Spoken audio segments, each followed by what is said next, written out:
在地人在地情来讲，这个早期农民伫咧中秋节的前后，拢会伫咧家己的田头，或者是田尾插这个竹啊、香甲金纸，讲这就是土地公的乖仔，一来感谢土地公的保庇，二来祈求大丰收。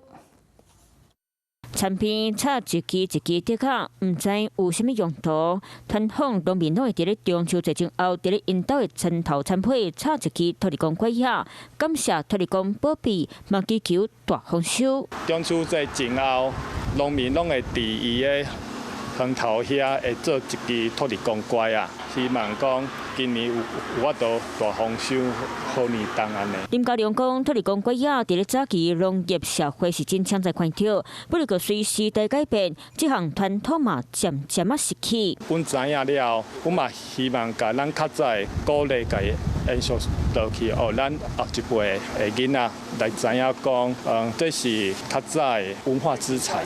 插土地公乖仔传统是哪来哪下咧看？加在土库镇的少年农民也阁有保留这个传统。